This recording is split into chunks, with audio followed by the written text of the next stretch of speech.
Welcome, everyone. I see people slowly filtering in.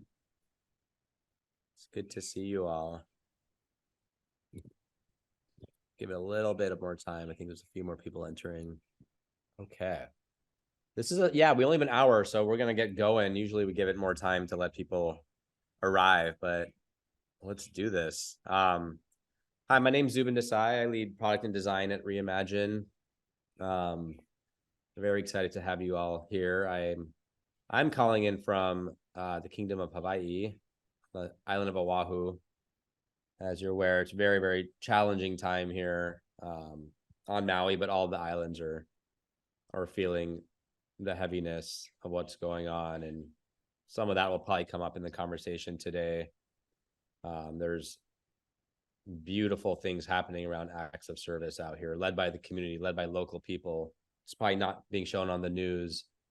And yeah, just so happy to have you all here. I want to ask for your love and prayer and blessings for the people of Maui. It's a long road ahead. It's much more dire than I think the news is reporting. A lot's not being reported, and so more of that's going to come out over time. But Maui is going to need lots of love.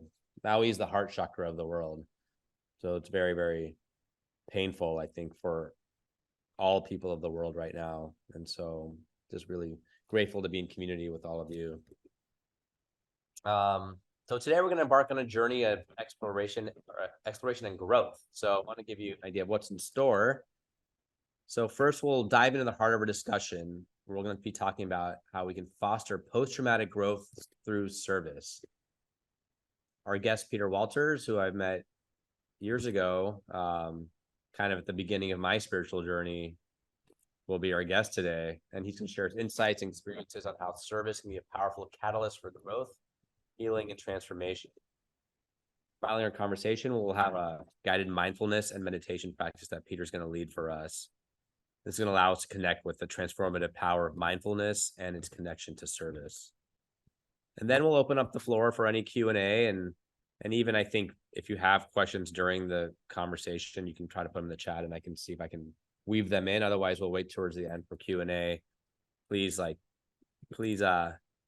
be part of this. You know, this is this is our community, and we're going to do this together. So please engage with us, share your thoughts. And then as we get closer to the end of the event, I'll just give a few more closing remarks and talk about some things going on at Reimagine and more events coming up. So I hope by the end of our time, we'll leave with some inspiration, ideas, and a deeper understanding of the transformative power of service in the face of adversity. All right, so let's go ahead and welcome Peter Walters. Howdy. Aloha. Good to see you. You as well. All right, so Peter is a San Francisco Bay Area-based yoga teacher, practitioner of kindness, and a devoted student of life. He's got a passion for teaching an experiential, music-infused devotional vinyasa class, which I've had the pleasure of attending. And within all of his sessions and all of his work, he really infuses playfulness, soulfulness, and joy, which is really so core to our being. And I believe our purpose for being here is to be in joy and express joy. More than a yoga teacher, Peter's on a mission to help people become students of their own lives.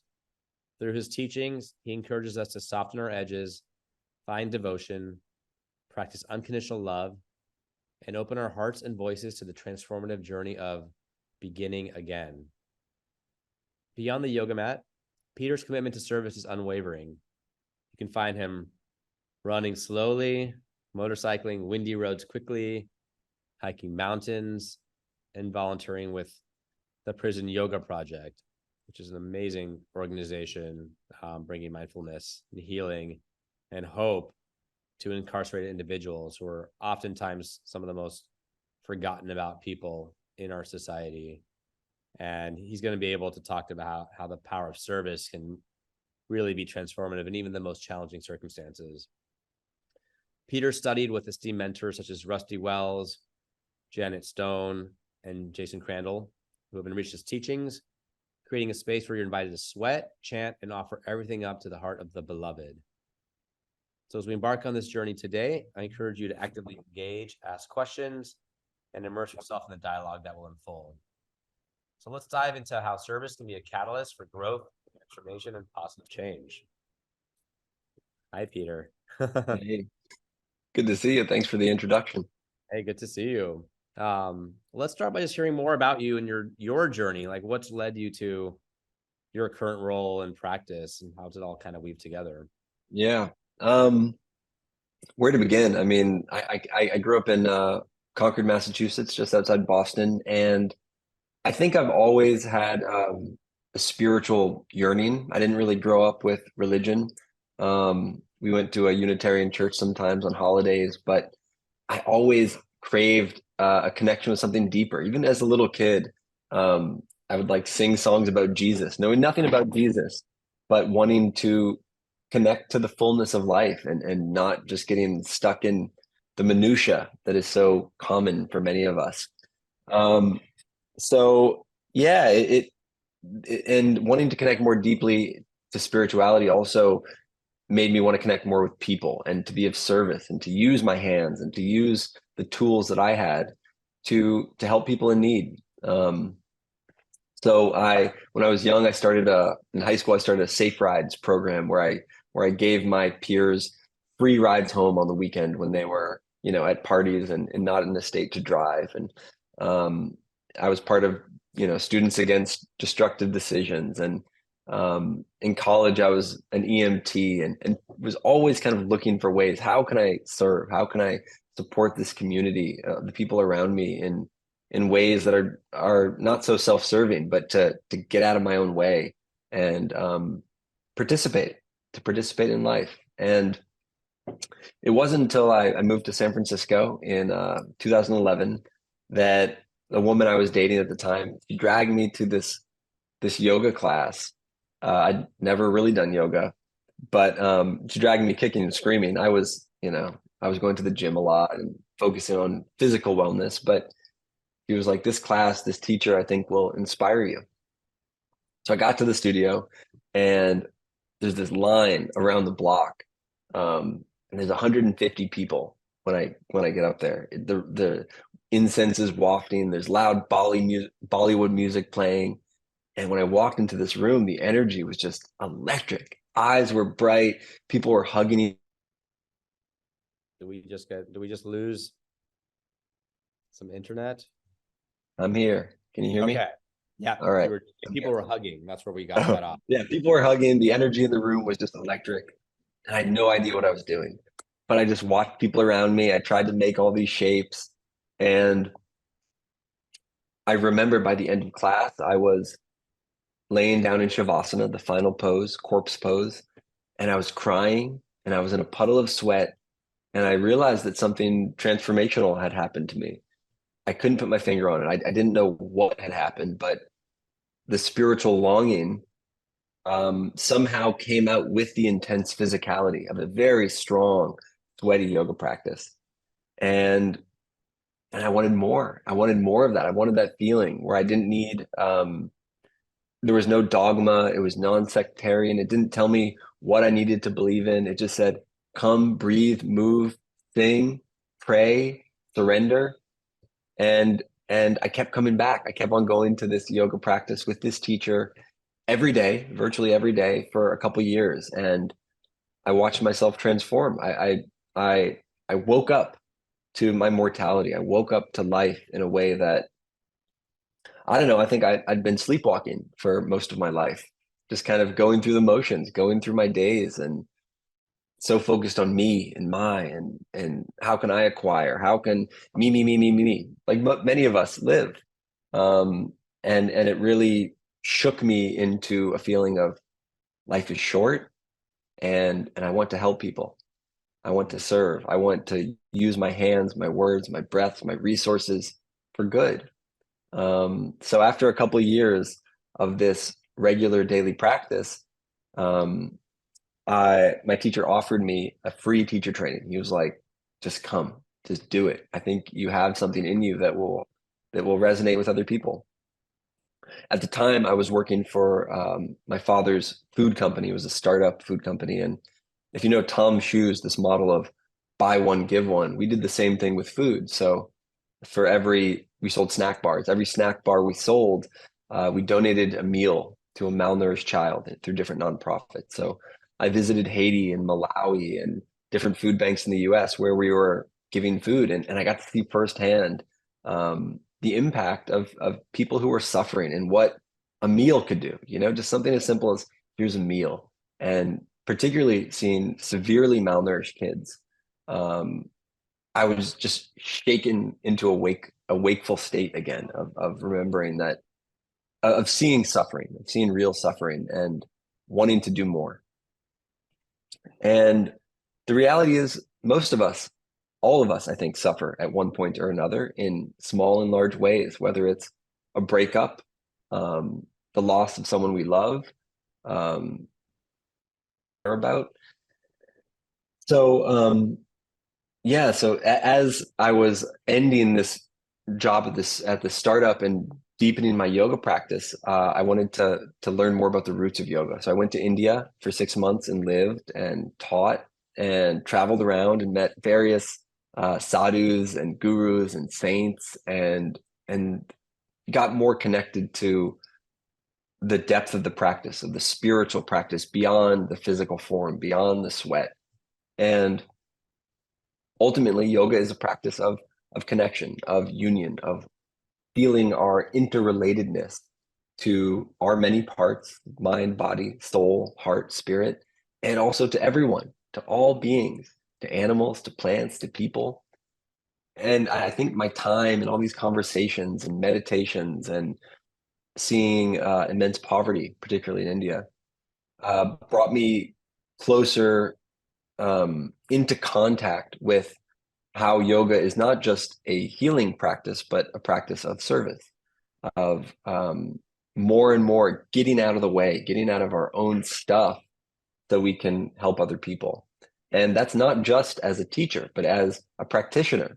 So often I remind students in the practice that, when you leave this room, you're a yoga teacher. I knight you a yoga teacher to share the practice, to share the teachings with other people. And not just chaturangas and warrior twos and the poses, but to share what you are experiencing in a way that will reach that person.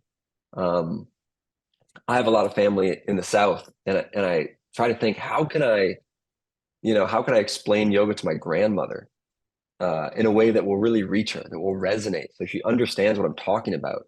So I don't get lost in jargon. But how do I share yoga? So that's a little bit about my path, and I've now been teaching for about 12 years. I teach in yoga studios, at festivals, on yoga retreats.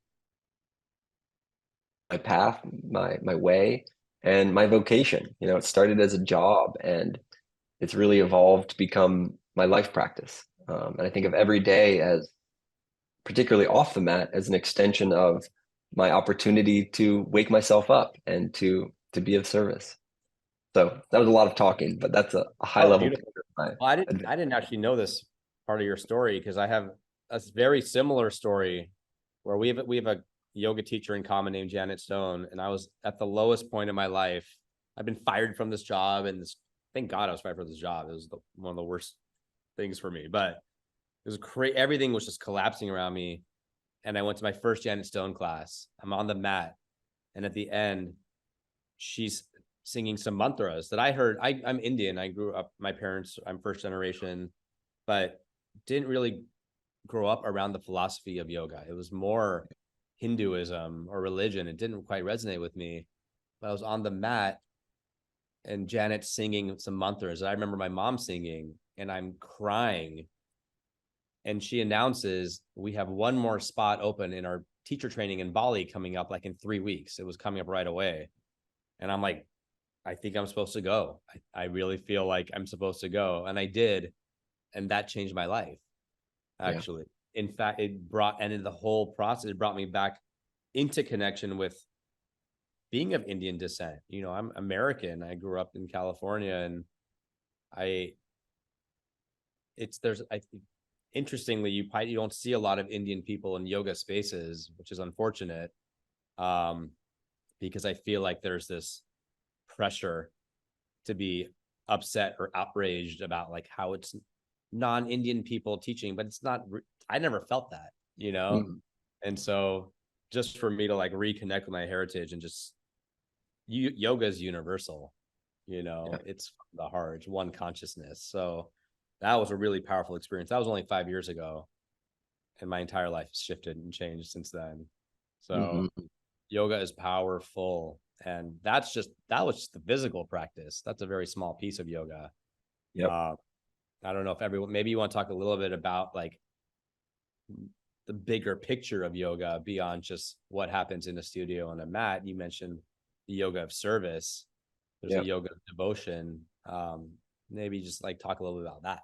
Yeah, I mean, we talk about the yogas with an S at the end, and not just yoga as this one particular lineage and path, but there is Buddhist yoga, there's Christian yoga. They may not use these words, but it's that which brings us into connection with all and with everyone, and to not get lost in what we imagine yoga to be, but consider this is a psycho-spiritual emotional healing practice. That's what yoga is at its core.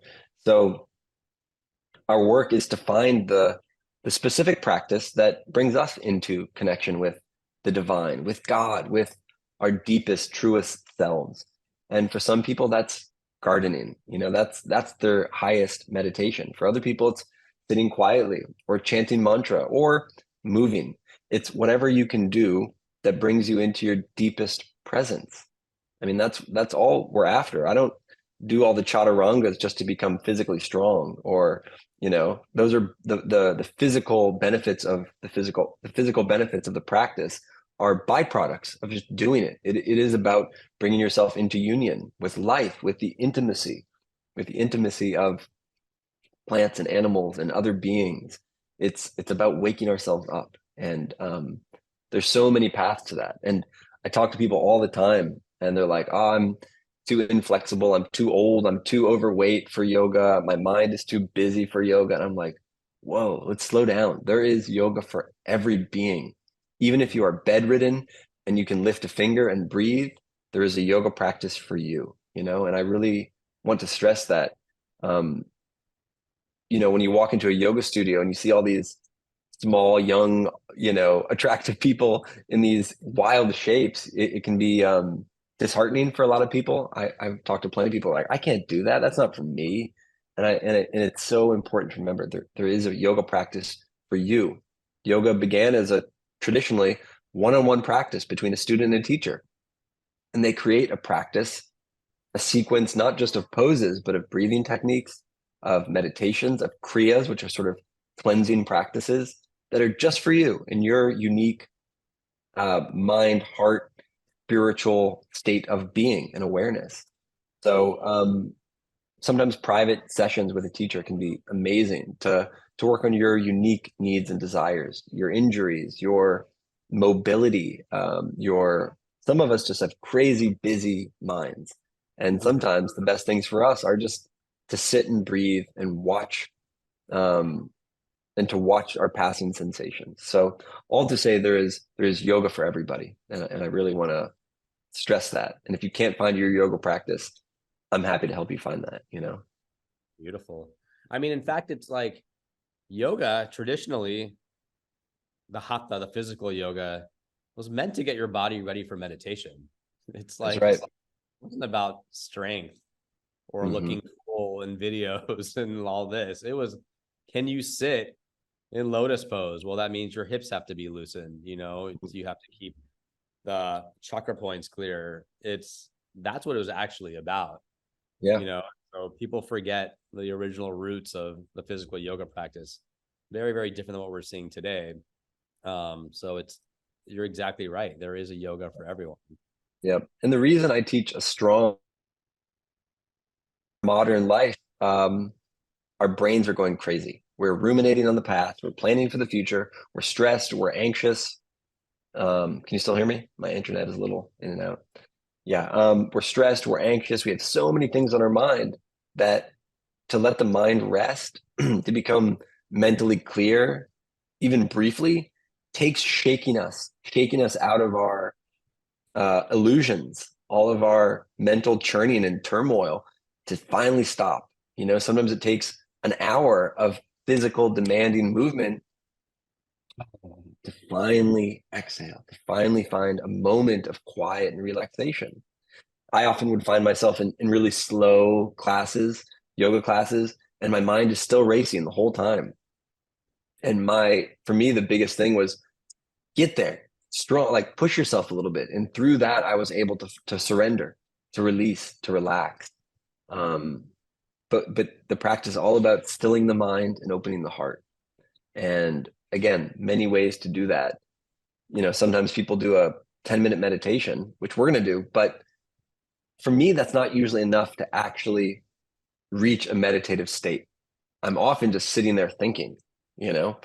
I find sometimes it takes me an hour or 2 hours even to finally get quiet, to finally let all the busyness, all the churn of the mind relax. Beautiful.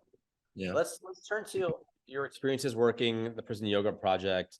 Particularly, I think you were at San Quentin prison. Is that where you were? Yeah. So in San Quentin, if people don't know, it's like a maximum security state prison.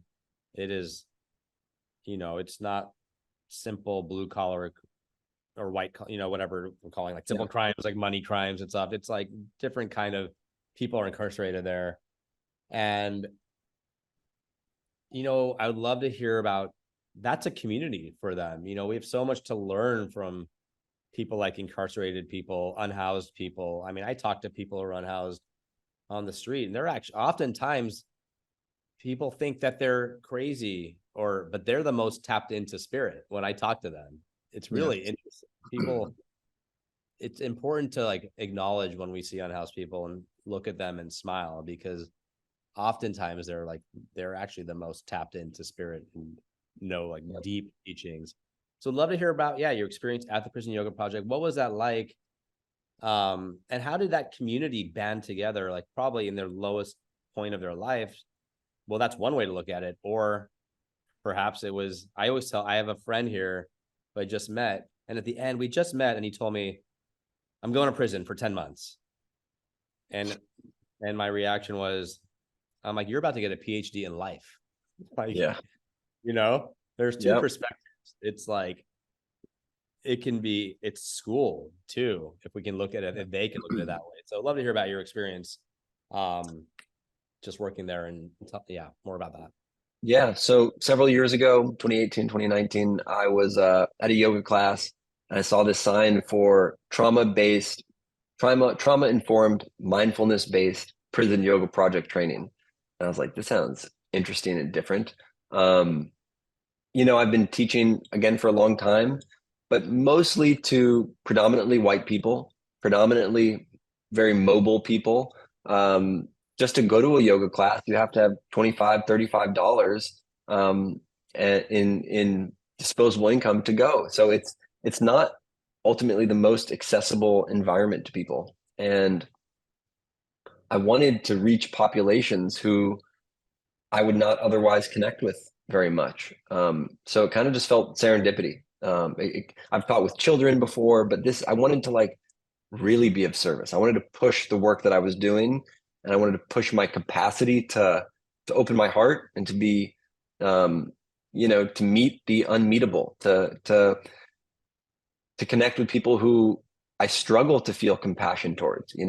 Sometimes you look at your political party that you affiliate with, and then you see the other political party and you just you judge them, you hate them, you use terrible words towards them. And I've done it. I watch my family do it. I'm like, oh, there's something really sad about that we do that's our propensity, is to be judgy and mean, even if we vehemently disagree with their beliefs. And it never feels good. It never feels good. No. So I wanted to embark on this journey to really put into practice peeling my heart open with folks who are often viewed as the worst in our society, who are totally pushed down and literally locked away and pushed away. So I took this training, and I was identified as somebody who might be a good fit. So I went in with James Fox, who's the founder of Prison Yoga Project. He started going to San Quentin about 22 years ago. to share yoga and mindfulness practices with incarcerated people. And I remember the first few times I went in, we'd walk through the yard, sort of the big guys, and they're all apart. But I remember just like walking just with him, no guards, walking through this environment of hundreds of guys, just uncuffed, just walking around, doing their thing. I was like, whoa, this is real. There's something almost psychedelic about being in this environment and not feeling protected, yet sort of safe. So yeah, and that feeling kind of kept going for many months of just going in there, and then eventually I started going on my own, and just this small white guy walking through this environment of people who are at least convicted of murder and rape and some of the most horrible things you can think of. And then going into a room with a closed door, with no guard, with 15 or 20 guys, and to open my heart and to share these healing practices. And in yoga studios, I teach a fast, fun, playful, sweaty, music-infused, yoga class. But here, they teach us to teach very slowly, to focus on the felt sensations in the body, to really be with the breath, to do gentle movements, and to acknowledge that most of these people, if not all, have experienced severe trauma in their lives. Aside from the incident that brought them into this situation, the stuff that leads us to do bad things often begin with childhood traumas, with family, with relatives. So to be there in a circle, practicing along with these guys, and to witness them finding moments of peace, and to find moments of quiet, and to start to flip the switch from reaction, because there's a lot of violence in prisons. There's a lot of anger. There's a lot of on edgeness. We talk a lot about the nervous system in the practice of, often we're in the sympathetic state, right? Fight, flight, freeze, because you're kind of always looking behind your back. And to switch to the parasympathetic, the rest, the reset, the restore. So we move slowly, we breathe deeply. And I've gotten to see some of the same guys for several years now.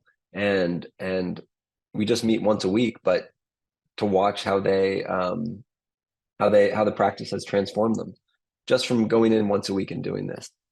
And when you talked about how some of the people you met who are unhoused were some of the most wise and awake, I totally can relate. I remember having these just fantastic conversations with some people in prison, just how clear they were, how aware they were of life. We have these deep spiritual conversations in the space of 2 or 3 passing minutes. And there's something I think potent about not having cell phones or computers or internet that like gives them mental space to be, despite the stresses of prison.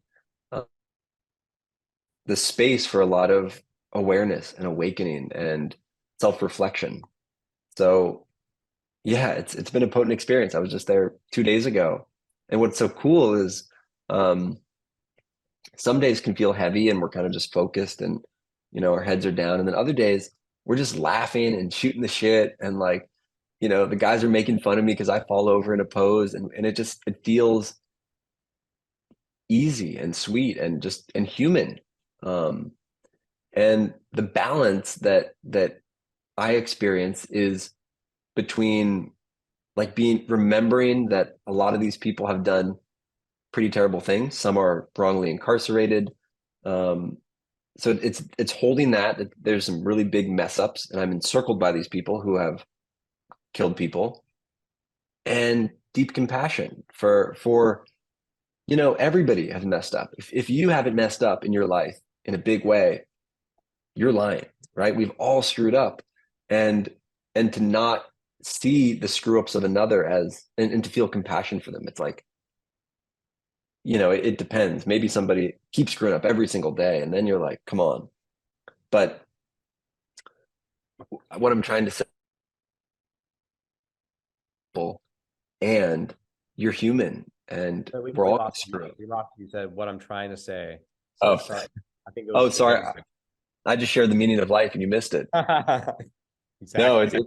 it's a balance of like acknowledgement that you've screwed up and compassion for our human tendencies to mess up, and to hold those equally. Um, so yeah, it's been a total honor, and it's hard to like. Sometimes I make the mistake of Googling some of the guys in my class to hear like, because I don't talk to them about why they're there. But Mhm. sometimes there's this one guy, heavily tattooed, dreadlocks. He's like, I'm a big snowboarder, and he was just so sweet and cool. He was new to class. I was like, how could this guy have done anything wrong? And then when I Googled him, I read his story, and I was like, whoa, like I'm not going to share what he did, but just unbelievably atrocious things. And I'm like, how can I still love him? How can I still hold him? How can I still show up with presence and openness and compassion? Um, so it's been a beautiful experience and And deeply that's the test for us too. I was talking to two people, these two black women were gathering because we're trying to offer my farm up as a space for them to do some film work. And I was like, the test for the oppressed people is how do we respond with love?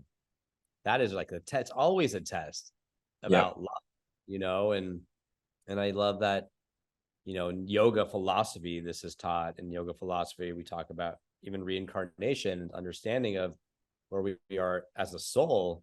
And so when we see people we may not agree with, or incarcerated, or what society deems the worst of the worst, we've all had these experiences, in my belief. yep, So it's always just a response and a test and compassion. yeah. Um, yeah, beautiful. Okay, so we have a couple minutes before we're gonna start a short mindfulness practice. So is there any takeaways or insights you'd like to leave these participants with, as far as how do we apply service and growth into our lives? Yeah. I would just think about your life and the multitude of things that you're doing and carrying, kids, family, relationship, work, and just think like, how do I want to be of service? How do I want to integrate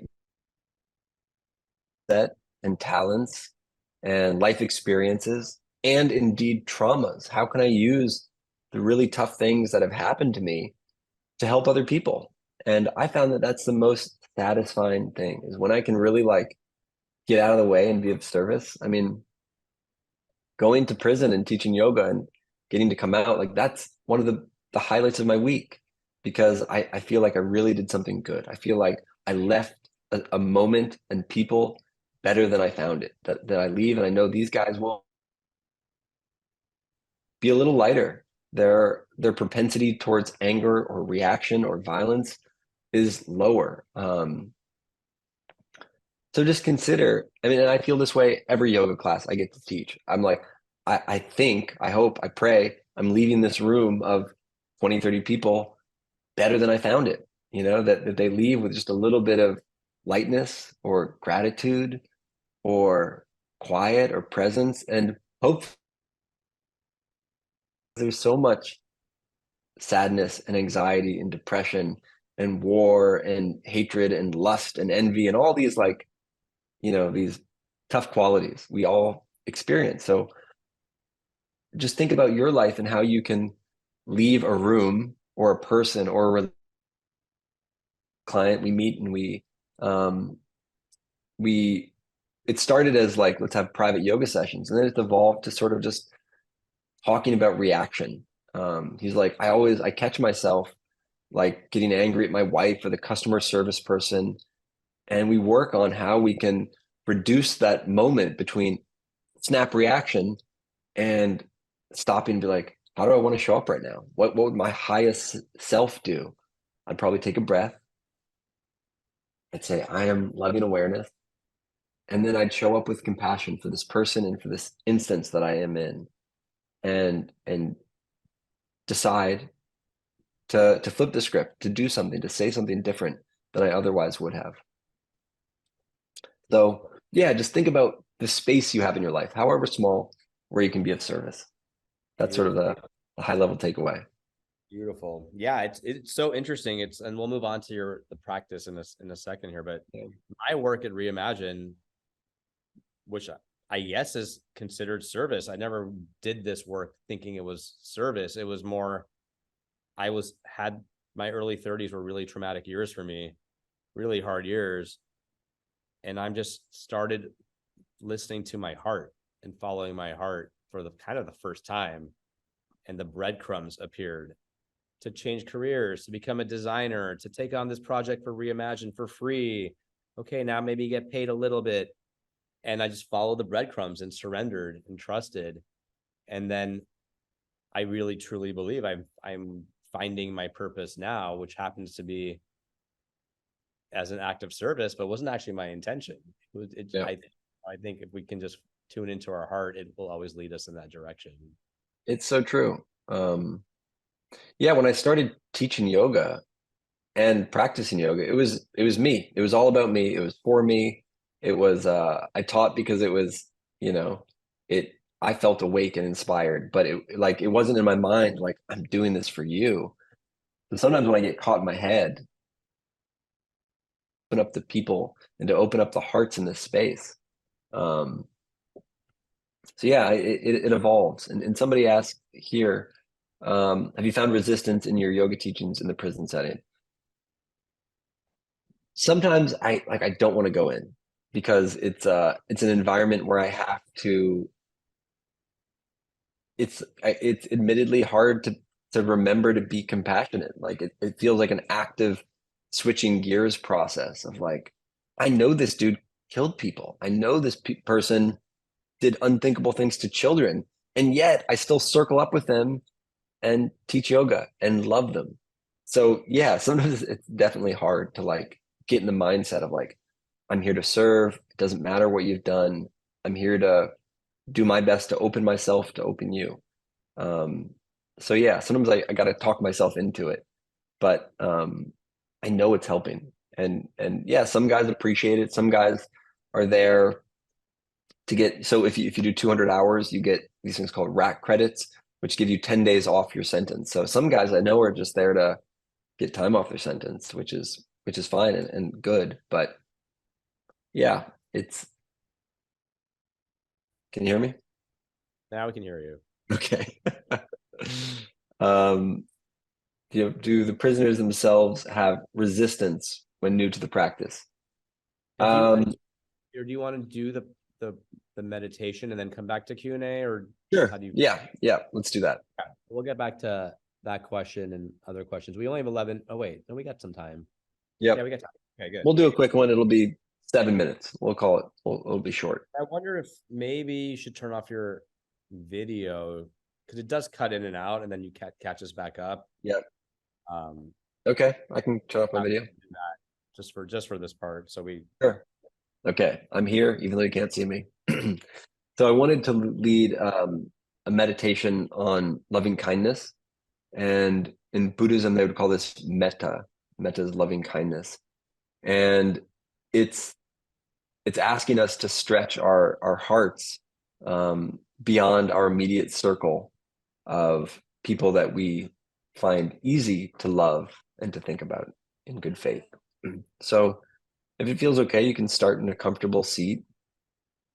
And if you'd like, you can rest your eyes and just take a moment to take a few full cleansing breaths, relaxing any obvious tension in your body.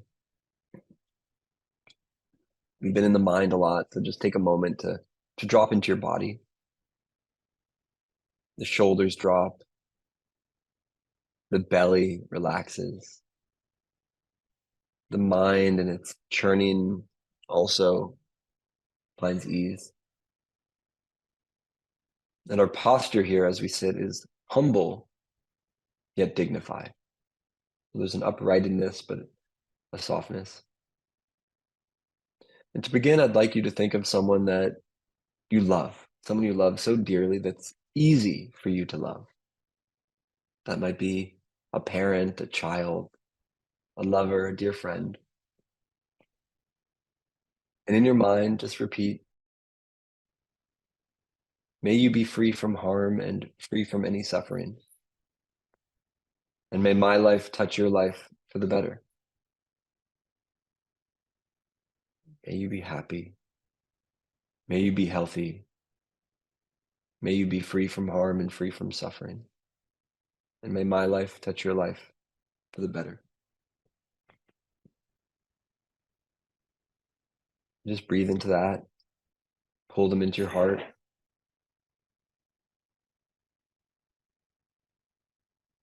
And now consider somebody who is neutral to you. It could have been a cab driver, a barista, somebody you don't really know, maybe somebody you've seen a face. And to them, we offer the same prayer of loving kindness. May you be happy. May you be healthy and healing. May you be free from harm and free from any suffering. And may my life touch your life always for the better. And breathe that into your heart, opening to the one you don't even know. Loving them in the commonality of your shared humanity. And then I stretch myself a bit further.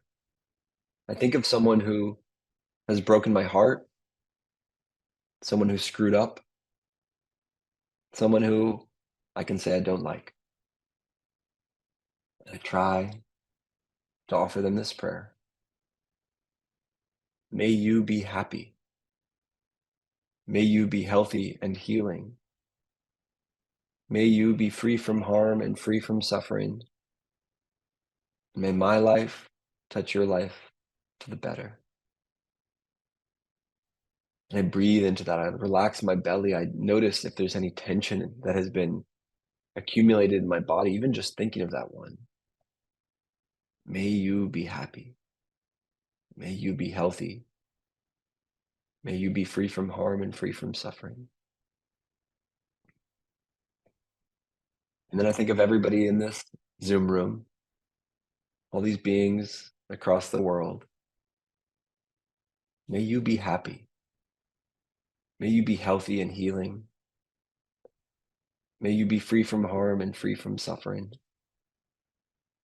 And may my life touch your life always for the better. My heart is opening more and more, expanding beyond the confines of my chest, of what is comfortable and what is easy. And then I think of all beings in this country where I live, all beings, the ones who I agree with and I don't, the ones who are beautiful and the ones who are horrid, the ones who have messed up and the ones who are saints. May you be happy. May you be healthy and healing. May you be free from harm and free from suffering. And may my life touch your life for the better. I breathe into this. I let love in, I let love out. And then I consider all beings on this planet. The two-legged beings, the four-legged beings, the no-legged beings. May you be happy. May you be healthy and healing. May you be free from harm and free from suffering. And may my life touch your life always for the better. And I go even beyond that. I think of all beings and all in all planetary realms of all times and of all places, far beyond the reaches that my mind can even conceive. May all beings be happy. May all beings be healthy. May all beings know freedom in all ways. And may my life touch your life for the better. And breathe into that, the fullness, the expansiveness beyond this earth, beyond this language, beyond this body, beyond this form. And then I zoom back in. Maybe this, for some of us, is the hardest. I bring it back to me, to my true self. May I be happy. May I be healthy and healing. May I be free from harm and free from suffering. May my life touch my own life and all beings' lives the better.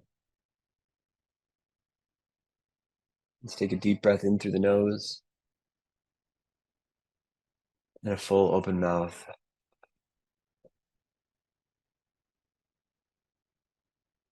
When you're ready, you can slowly flutter your eyes open. Welcome back. Thank you for sharing this practice. I hope it's of great benefit, not just to us, but to all beings. I believe that our thoughts can ripple far beyond just here, and it can open up. Thank you, Peter. Thank you. All right. We've got about 10 minutes. Love to open it up for Q&A. We can even, hey, if people want to come off mute and ask the question, we can do that, or we can put them in the chat. Would love to bring this community together, and love to hear what all of you out there are feeling and express. This is a powerful experience for me. And that meditation, really, it took me just across the way to Maui, and all the people there, the volunteers, the first responders, the FEMA workers they're doing their job, which is challenging. There's a lot of identifications to be made. And so appreciate that. Brought some lightness to my day, and could feel the aloha. Okay, looks like there's one question here. Do prisoners themselves have resistance when they're new to the practice? Yes, definitely. I think a lot do. I mean, it depends what they came to prison with, what they've done, what their lives have been like. If they are open, it helps a lot. If they're just curious and receptive, I think that's a quality of willingness that makes yoga reach people a lot more effectively. Some people come to the practice kind of closed-minded with very strongly held belief systems that make it hard to receive. I mean, I'm sure even as I talk, some of you are like, nope, not for me, disagree. And, there's a resistance, and that's, I think, pretty normal. But when folks are willing, when they come into that environment and say, I'm ready, I'm curious, I'm ready to be humbled by the physicality, by the breath, by something brand new, they do great. So yeah, there's all sorts of people in the practice, guys who are very physically and also mentally tight and constricted, and people who are open and ready and super curious. So like most of our lives, all types of people. Nicole had a question. What advice would you give to someone who's interested in getting involved with organizations like the Prison Yoga Project, or exploring service as a way to navigate their own personal struggles? Yeah. Prison Yoga Project, I mean, visit their website. It's prisonyoga.org. And we all have different ways to serve. If you have financial means, they can always use money. It helps them open up new programs. We have programs around the world, in Europe, in Mexico, all over the US. So that helps bring teachers in. It helps provide yoga mats. And we have James Fox, the founder, wrote a book. So to provide books for free to prisoners. So if you have means, that's super helpful. If you already teach yoga, or if you're a therapist, or you work in that space, they offer trainings online and in person that are really powerful, whether you intend to teach or not. So I suspect when you go to their website, there'll be a sort of a getting involved tab, and you can see the many ways that you can support what we're doing. So I suggest that. And then exploring service as a way to navigate your own personal struggles. I find that when I'm struggling with something, the best thing I can do is offer myself in service. So if I'm struggling in my relationships, I find a friend who I know is also struggling, and I try to be there for them. I just show up, and it might just be being present. It might be going for a bike ride together. It might be, playing therapist to a friend and offering my advice. And it kind of just gets me out of the way of my own stuff and simultaneously helps me see my own stuff more clearly because I listen to what I'm saying to them, and it's sort of like the wisdom I needed to hear often. Many of us have tenuous relationships, whether it's partners, kids, um, that one person who just grinds your gears. And I think offering the thing that you are looking for in yourself can be the best practice. That's been my experience. Yeah. Beautiful. So Lee has a question. Is there a yoga that is more meditative versus physical for beginners? When people are interested in starting the path and the physical practice isn't super appealing for whatever reason, I say start really simple. I say, why don't you just sit down once a day and like maybe make a commitment to yourself. I'm going to do this every morning or lunchtime or dinner time. Find a comfortable chair. Start simple and close my eyes and breathe intentionally. And it doesn't need to be fancy. You don't need a specific technique to start. I'm just going to sit and breathe for 5 minutes every day. And I promise you, if you do that every day for a week or two, you're going to notice the benefits. You're going to notice that you're going to be able to self-regulate various storms of your life more readily. So I would start there. Start with sitting. There's other breathing practices you can explore, but just sitting. I don't even call it meditation anymore because I'm often not really meditating. I'm sitting. So I say let's sit. Let's just sit and watch and pay attention to the fluctuations of mind, to the fluctuations of body, to the ever-present sensory experience of listening, of tasting, of seeing. And I let it in and I let it out. Mm-hmm. Yeah, it's so interesting. It's like for me, yin yoga, which is super restorative, is hard for me. So every person is different. It's like really interesting. For some people, it's just restorative and you just got to be there. That's the hardest one for me. Yeah. So everybody is so unique in this. And the beauty of yoga is you got to find your own path. Totally. Let's see. Connie has a question. Can you identify the ways in which your person service has significantly or surprisingly contributed to your transformation? I think it's broadened my capacity for compassion. I think it's taught me that it's easy to feel compassion for your loved ones. That's not hard. But to feel compassion for somebody who murdered people, that's hard. That's like a big mental heart stretch. That's like I have to reach for that. And yet I do. I still circle up with these guys every week. And sometimes I like when I remember like like who is around me and what they've collectively done, I kind of like panic for a second. And then I'm like, it's okay. And I love these people. They're here in this room because they're wanting to transform. They're wanting to acknowledge what they've done and hopefully move past it. It seems almost impossible that you can move past a murder, but people screw up in various degrees. And for me, one of the biggest things is like, can I still hold them in my heart? Can I still say like, you did mess up, and I still am gonna try to love you. I'm still gonna try to forgive you. It's not mine to forgive, but like, can I find that in myself?